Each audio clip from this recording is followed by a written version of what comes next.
House Stark of Karhold was once formerly known as House Stark of Karhold. They are a noble house from the north, descended from a cadet branch of House Stark of Winterfell. Its sigil is a white sunburst on black, and its words are the Sons of Winter. The Karstarks descend from Catelyn Stark, a younger son of a Lord of Winterfell, possibly around 700 years before Aegon's conquest, meaning that Catelyn would have been a son of a King of Winter. Catelyn put down a rebel lord and was granted lands for his valour. The castle he built near the Great Cliffs was named Karhold, but that soon became Karhold, and over the centuries the Karhold Starks became known as the Karstarks. Several Karstarks have married back into House Stark. These include Margaret Karstark, who was married to Bernard Stark, the second son of Lord Benjen Stark, with whom she had 3 sons, Alice Karstark, who was wed to Lord Brandon Stark, with whom she had 3 children, and Larissa Karstark, who was wed to Alice's grandson, Arnolf Stark, who she gave 2 sons. The Karstarks have historically had a close relationship with the senior house they descend from,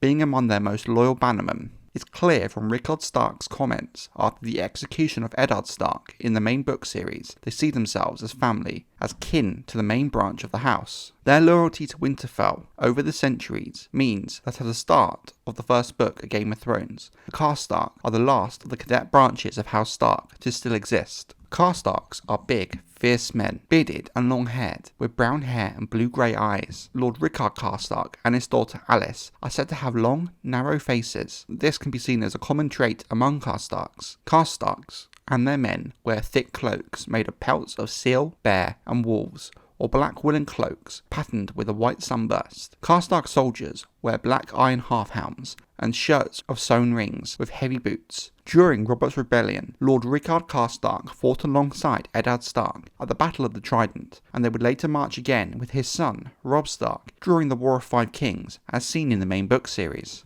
Eddard and Torrhen are 2 of the 30 sons of lords who ride with Robb Stark during the Battle of the Whispering Wood, where the brothers were killed by Sir Jaime Lannister. Rickard designs vengeance for his sons, but Jaime is needed as a prisoner. After the Battle of the Camps, Lord Karstark is seen by Catelyn Stark praying at Riverrun's Godswood with Robb and other followers of the old gods. Rickard remains loyal and is the second man to proclaim Robb king in the north after Lord Great John Umber. The Karstarks are one of the families with ties to House Hornwood through their female line, and this means they are one of the many houses interested in the inheritance of Hornwood lands after the death of Lord Hallis Hornwood and his heir. Meanwhile, Lord Karstark campaigns with Robb through the Westerlands, driving a lance through Sir Stefford Lannister's chest at the Battle of Oxcross, and raiding along the coast thereafter with Galbert Glover. The acting hand of the king, Gyrion Lannister, plans to exchange Harrison Karstark and the other northern prisoners, but the negotiations ultimately fail. Harrison is released from captivity after the fall of Harrenhal to Lord Roose Bolton. Roose sends him as part of Robert Glover and Sir Helmund Hallhart's force to take Duskendale.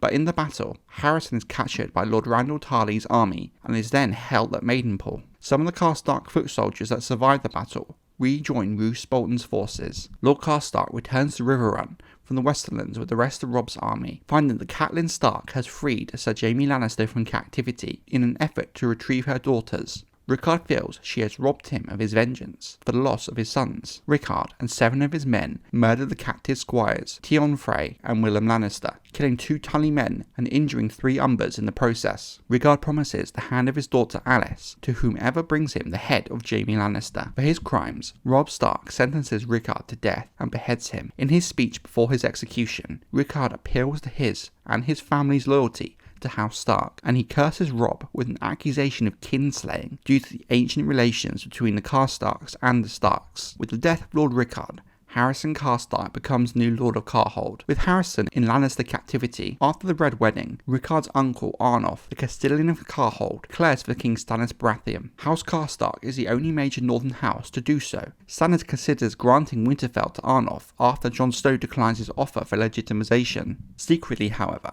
Arnolf is in a plot with the Boltons to provoke the Lannisters into executing Harrison and then marrying his son Cregan to Rickard's daughter Alice, then turning against Stannis when his forces reach Winterfell. But Alice flees to the wall, seeking the help of Jon Snow, the Lord Commander of the Night's Watch. Arnolf's plot to claim Karhold is foiled when Jon arranges a marriage between Alice and Sigorn, the Magna of the Thenns. Should Harrison die, lordship of Karhold would pass to Alice and the newly founded House Then. Cregan arrives at Castle Black, only to find Alice already betrothed, and he is thrown into an ice cell. He is given the choice to join the Night's Watch and be cleared of all crime, or wait for the return of King Stannis and be executed for treason. Arnolf later joins Stannis at the Crofters village with 400 spears, 20 archers, a dozen mounted lancers. The following has been taken from the Winds of Winter sample chapters, and therefore not finalised and is still subject to change. Stannis learns of Arnolf's plot thanks to a letter sent by Jon Snow. He summons Arnolf, his son Arthur, and his 3 grandchildren to his presence under the pretext of having breakfast. Stannis' knights surround and arrest the Karstarks, injuring 2 of the grandchildren in the process. Stannis offers the Karstarks a choice: a swift death in return for their cooperation, or being burned alive. This is where House Stark stands for now, and that is all we know of their history. For me, they are one of the most intriguing northern houses, being the last of the cadet branches of House Stark left. This is more interesting when you consider Ned Stark's plan to raise Jon Snow as a lord in the gift, create a new Stark cadet branch. It's interesting to think where such a house would be in a few centuries, when you look at how successful